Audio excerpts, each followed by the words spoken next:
Easy Cargo Company. Utang ina mo. Ito ang binitawan ng isang OFW sa Japan dahil sa tindi ng galit nito sa isang cargo company. Sino ba naman kasi ang hindi ma-stress at mapapamura mga kababayan? Mantakin nyo, ilang buwan niyang pinag-iipunan ang laman ng balikbayan box para mapuno lang. Katas ng dugot pawis ang kanyang pinuhunan at nagbayad pa siya ng napakamahal para maipadala sa Pilipinas. Pero mabalitaan lang niya na nawawala pala ang balikbayan box na kanyang inaasahan na makarating sa kanyang pamilya. Sobrang nanggigigil na ako kasi pag ginagawa nila akong tanga.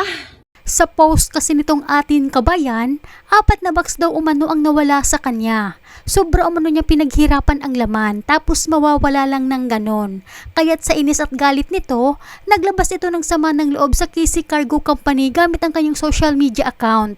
At nagbabala rin ito sa mga OFWs na huwag na daw kayong magtitiwala sa cargo na ito. Narito pakinggan po natin si kabayan. Pero bago tayo magpatuloy, huwag kalimutan i-like, share, subscribe at pahit na rin ang kampana for more upcoming videos. Salamat! Ayan ha. Kasing aral na to sa inyong lahat. Easy Cargo Company. Wag na wag kayo magpapaloko sa kumpanya to. Promise mga lalabs. Naalala niyo yan? Ito yung bagahe. Diba umorder ako ng another 2 boxes para sana sa Maynila. Sa mga kakilala ko sa Maynila, sana to dapat.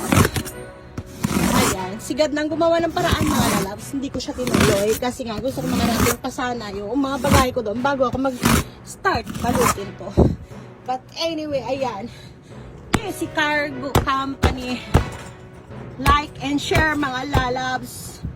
Wag na wag kayong magpapadala dito sa kumpanyang to. Magpa 5 months na yung bagay ko.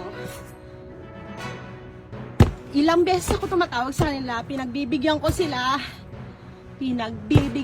mga lalabs. Nakiusap sila sa akin ilang beses. Pinagbibigyan ko sila. Pero sobrang nanggigigil na ako kasi pag ginagawa nila akong tanga. Ayan. Shout out Easy Cargo Company. Ayan. Utang ina mo. Ayan, paki-like and share mga lalabs. Ayan ha. Kasing aral na to sa inyong lahat. Wag na wag kayo magpapaloko sa kumpanya to. Kaya paalala po muli mga kababayan, piliin niyo po ang sumukna at mapagkakatiwalaan at magsilbing babala po sa inyo itong karanasan ni kabayan para makapag-ingat po kayo.